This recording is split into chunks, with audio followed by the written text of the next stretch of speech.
I-basketball e-Africa ingathiwa isemuva mbijana in terms of ukuthi idlalelwe khona e-Africa.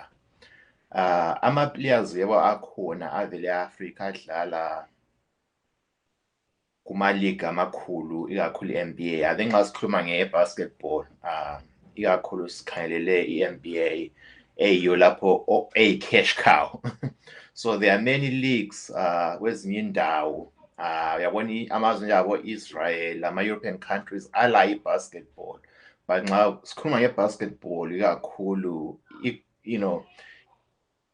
lapho eqakatheke khona i-NBA. I think i-dream ye-every basketball player ukuthi ayedlala kwi-NBA. So i-Africa ngathiwa isemuva in terms of ukuba le league yabo ebhadala abantu kuhle, eletha imali ku-economy emazweni e-Africa. Kodwa ama-players amaningi sike sabona oMutombo abaningi abake baphuma baya ezikolo ze-USA, then eventually they made it ku-NBA. I-impact abayenzayo here e-US and also back e-Africa. uMutombo siyaremember ukuthi wayakha isibhedlela e-DRC. So i-NBA le mali, kodwa ama-African players amaningi abengazitholi ethola leyo mali. Sengathi-ke khonokho kwenzakala kathesi kukhanya ngazani eKigali khona ngale kwele Rwanda kusekelwa i-NBA. So kutshoni konke khonokho? No, le into enhle ngoba i-NBA yatshengisa ukuthi hayi i-Africa kule talent. Bayibona i-talent evele e-Africa ifika ngapha. And abafika ngapha abaningi bafika ngama-accident. Baningi ama-talented players ase-Africa angakwanisi ukuthi ezofunda e-US kumbe ukuthi athole i-exposure kwi-NBA kumbe ama-small league e-NBA. So lokhu yinto enhle ukuthi i-NBA khathesi siyatshengisa ukuthi hayi e-Africa i-talent ikhona. Sikhuluma kunje eKigali, ama-scout ama-team amaningi a-NBA akhona ngale ayakhangela ama-player uzozwa kuthiwa kulama-players athize asesayiniwe angena kwi-NBA. Sengathi maningi kanganani ama-players kumbe ngithi abadlali abavela kuzwekazi le-Africa abagcina bedlala ngapha kwi-NBA? Uma ngikhangela khona manje angila manamba, kodwa mbonani kungaba lama-player adlula 5 adlala actively ku-NBA alama-roots e-Africa. Kodwa balutshwane abasuka e-Africa baya ku-NBA. Abaningi bebedlala ku-European League kumbe vele base-migrated to Europe. I think we know of I can't remember his name, but the Greek Freak, abafuwa I think bebathathu bonke baku-NBA, kodwa bevele sebehlala eGreece kulapha abafundele khona ikakhulu ukudlala i-basketball ngoqotho. So-ke khonokho-ke ukuthi i-NBA singene kuzwekazi le-Africa kutshoni konke? No, khonokho yatsho ukuthi i-NBA yakubona ukuthi i-Africa ile-talent, njalo iyafisa ukuthi i-talent leyi izama ukuyiletha kwi-NBA. Okunye nje kungabe kuyi-charity ukuthi bayabona ukuthi i-Africa ayiphiwe i-chance ukuthi abantu aba-talented kwi-basket bedlale ku-level ye-Africa, kube ama-league e-Africa. Mhlawumbe ama-league lawa kasoze akhwele efike ku-NBA, kodwa abantwana abaningi abangasebenziyo bazathola ukuthi bedlale i-game of i-basketball. Ngoba vele i-NBA yona iyafuna ama-fans all over the world. Kuyabanceda kuma-entweni zezimali. Siyabona kulabo LeBron James, kulabo Steph Curry, labanye abantu siyawazi ukuthi wena uthanda i-Golden State ngokwakho. So-ke khonokho-ke kunganceda njani abantu bezwekazi le-Africa ukuthi belandele abantu abanje? No, kuyasiza ngoba okuzenzakala ukuthi uzabona engxenye nje ngokuhamba kwesikhathi uzabona uLeBron James, uSteph Curry behamba besiyavakatsha e-Africa besiyapromotha igame ye-basketball. So mbona ngani i-Africa jikelele will benefit from having i-league ye-Africa ilama supporters ama-fan anjengabo LeBron labo Steph Curry ngoba bayakwazi ukuthi kule talent e-Africa. Okunye wenzakalayo ukuthi akhona ama-player ade player ku-NBA mhlawumbe abaningi abenzanga kuhle ku-NBA khathesi bayadlala kwi-league nale e-Africa, so bayabe ngabangani labo LeBron namanye ama-NBA players, so bayabalandela bebona ukuthi benza njani. Abaningi bazaba recruiter back to the NBA kumbe ku-D-League. So-ke nxa sikhangela kusiya phambili lapha-ke umdlalo we-basketball kwele Melika ume njani, uqine kanganani la? Lapha yilo kuzeni imekha ye-basketball. I-basketball doesn't get any bigger than i-America. Of course, Canada included, ngoba i-Canada kule team eyodwa ama-Raptors, but iqiniso ukuthi i-North America hayi no yimekha ye-basketball. But khathesi uyabona ukuthi kuya ukuthi nxa bedlala kuma-international level ama-European countries ale talent lawo, ngoba yakubone ikakhulu ama-European countries nxa kudlalwa ku-world stage ajayele ukudla kumbe bephi US competition ezwayo. Kulama-players amaningi khathesi avele e-Europe adlala ku-NBA, so ama-players la ayabuyela edlalela amazwe abo nxa sokusa kuma-World Cup kumbe kumanye ama-FIFA games kumbe ngithi world stage. So iqiniso ukuthi i-America yiyo kumbe ngithi North America yiyo eyimekha yakhona, kodwa hayi i-Europe is following right behind. Yes, ngathi-ke umdlalo we-basketball ulemali kakhulu, right?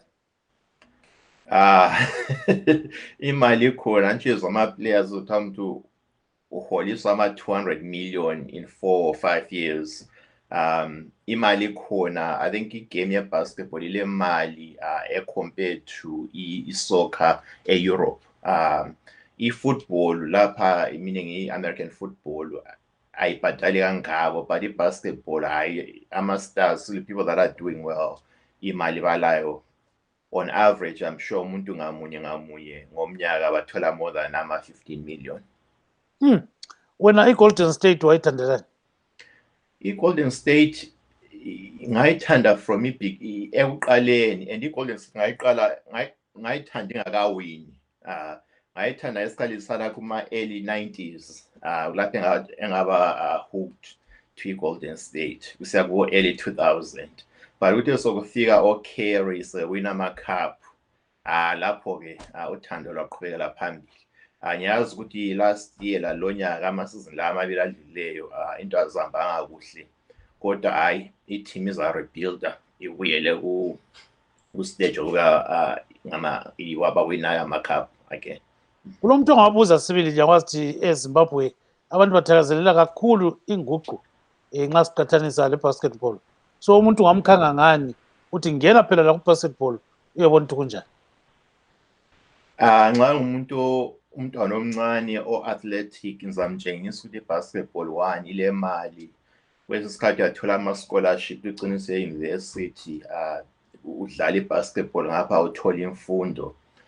Njalo isoccer siyakwazi ukuthi e-Africa kumbe ngathi eZimbabwe for instance abantu abaningi kabaphumeleli, kuphumelela abantu abalutshwane kakhulu, kodwa i-basketball isitshengisile over the years ukuthi hayi iyadlisa emalini, njalo nje igame emnandi ubukelwa kwakhona. Yebo ama-game asuke emaningi kakhulu ngesizini, kodwa hayi is exciting to watch. So-ke nxa sesikhangela abanye abantu bathi kathi babephosela khompana ku-basket baphosela njani, njalo izigos kubalwa njani? Njengoba phela ebholeni siyakwazi ukuthi uyajaya igobhora sibili uhlohle, so akuphonga ubathimbi njani? So i-basketball ama-scoring akhona antsho kule 3-point line, okutsho ukuthi during kwaphana i-dribbling phaselana ibhora ifana le-netball, ungascowa ungaphandle kwe-arc enkulu uyathola ama-point angu-3. Nxa uphakathi kwe-arc hayi ama-point angu-2. Then into ezinjengama-fouls kutholakala ukuthi ipoint eyodwa leyodwa ilokuze nxa ufawuliwe wayelayinini ngathi ufawulwe ubeyond i-arc ye-line ye-3 uzama ukuscore uzahamba elayinini yoscore kube kuthathu ngathi uphakathi uzascore kube kubili kodwa every time i-basket ingena ku-net i-1 point then uyaba lama-trials ukuthi uscore 2 or 3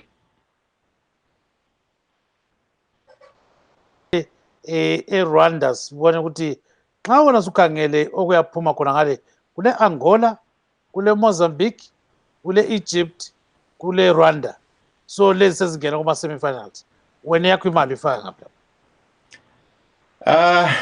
nambonani imali yami ngayifaka ngathi nxa ku Rwanda kumbe ngithi iAngola ngoba nxa ngikhangela i-lineup yakhona i-roster yakhona ungathi awalama player avele emazweni amaningi mbonana ama-team akhona balanced I think iRwanda ila lama former NBA stars amabili even though omunye wakhona ngabe sephumile but mbona ngani up to yesterday bebelama player amabili adlala ku NBA njalo balamanye ama players avela kwamanye countries within Africa okutshengisa ukuthi le yi-professional team aso team nje ukuthi nje lese Highlanders ukuthi lama players abobulawayo kuphela umba eZimbabwe kuphela kuya kumele i-team nje Highlanders i-recruit beyond ama-borders ethu yikho i-team ye-Rwanda ikhanya njalo le Angola la injalo ikakhulu ama-countries ale mali dube yiwane lesayo ukuthi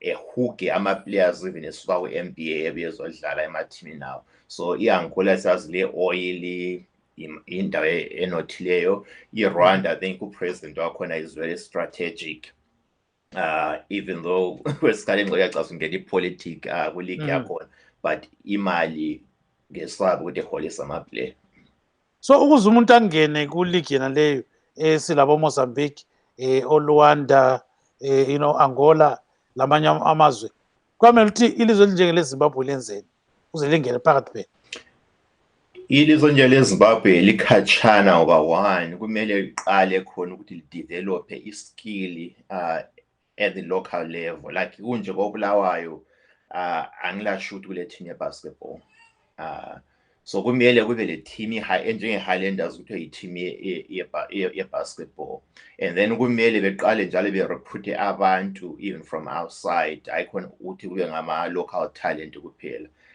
for them to be able to compete ku-level ye-Africa basketball njengabo Rwanda lamanye countries kodwa phela ukwenzethu konke lokhu kwenzakala kufunakala i-sponsorship phela ukuthi umuntu afake imali so uzakhangwa kuyini umuntu ukuthi athi afake imali yakhe khona yeah aren't you aware lokhu Rwanda as a country dube at some point I think they are still doing it babe sponsor i-Arsenal i-football so kaya kumele ukuthi government ngayile passion yokuthi sponsor ama-basketball amalokuzana ama-events eZimbabwe siyazi ukuthi even i-cricket represent i-country bebekhala ngezicathulo ukuthi kumele befaka ama-glue kuma-tennis abo every time besiyadlala ibhola ilokuzana i-cricket so kuyafuna kube le i-Ministry of Sports elemali ele-budget ukuthi yanelisa ukuthi sponsor ama-teams lawa wenza ukuthi ekwanisa ukufika esigabeni se-Rwanda lamanye ama-country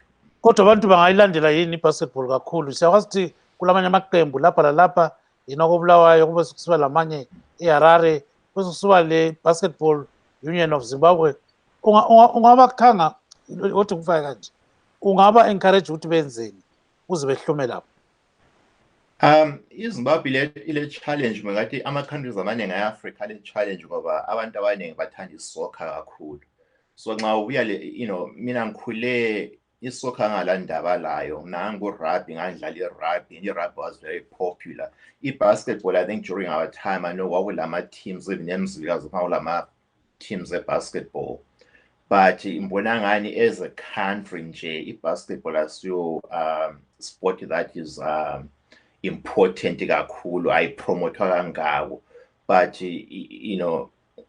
like I said earlier on nxa uzakhangela ungumuntu omncane ukwazi le talent you have better chances of making it ku-NBA kumbe uyadlala khona eRwanda la ku-Angola than ukuthi uye ku-European League ye-soccer. So ngokubona kwami ngibonanga abantu abaningi nxa ule talent ukwanisa ukudlala i-basketball kule potential ayikho na only financial ungakhala i-NCAA ama-universities abantu abaningi they go to school for free in exchange ukuthi bedlala ama-sports abaningi they will never make it to MBA but at this college level they're able to compete and get free education. Yeah, so ukuthi ama-scholarship wona lawo ukuthi umuntu agcine esiyadlala umdlalo ongaka utholakala njani khonokho? Mina ngithe ngifunda benilabangani bami kade vele eNigeria abaningi who played for isikolo se-basketball. Abanye they even made it to the NBA. They, two of them during my time badlala sibili kwi-NBA for between 2 and 5 seasons. But wona because in Nigeria isport ye-basketball is so popular to a point that ama-college recruiters bayahamba even in Nigeria they are recruit. Like sikhuluma kunje eRwanda, I think I mentioned earlier on, ungabe kulama scouts e-MBA, kulama scouts ama-college akhangela i-talent ukuthi bebiza abantu labo ukuthi bezodlala. But nxa ukuthi uselizweni where ungala exposure, abantu abaningi nxa uvela udlala i-basketball uyawalker in and nxa ubuye ube lokho kuthiwa i-redshirting, ungafika uqale u-apply isikolo then usu-try for the team then mhlawumbe uthole i-scholarship. But akulula ngoba anje siyakhumbula nje ukuthi ungakhangela lapha emele kuphuma phandle umntwana ngamunye ngamunye ubounce ibhora ye-basketball. Umuntu wonke ufuna ukuba ngu-LeBron James. So yeah kule competition. Yeah, phosake ukugcina khonapho bafundini. No, I think iZimbabwe ikakhulu nxa sikhangela nge-basketball ile chance, but I think it will be long term. I remember one of the sons of Mugabe actually, I think the eldest son where love of basketball. So I think that was a good chance ukuthi wayengapromote i-basketball ngokuba kwakhe lo mama wakhe and other people abale mali babengasiza. But right now we need someone high up who can promote the game of basketball for it to grow as Zimbabwe, and these kids can have the chance to even go to the NBA. So ngiyakhumbula lathi sisakhula ke i-basketball sasithi umdlalo wabantu abangana maqinanga uthina esiqinileyo kumele sithaye inguqu yabo. So kuyini khonokho ungaguqula umuntu uzabe lakhona ukuthi hayi umdlalo we-basketball lawo ngowabantu abaqinileyo? No, I think engxenye thina lathi sinjalo sesikwazi ukuthi hayi engxenye sasiphonga ukholwa into engayisiyo ngoba siyabona uLeBron nganthiwa ngamatshe baqinile njalo siyakwazi i-basketball akula flopping njenge-soccer. So abe-soccer yebo abantu abaqinanga ngokulokhu beflopha ongapheliyo, but ngombono wami ngibona ngani igame ye-basketball sibili hayi even labazali abaningi abayesabeli njengama-sports njengabo-rugby ukuthi umuntu engalimala. Nxa umuntu ele-opportunity ukuthi adlale i-basketball abadala should promote it.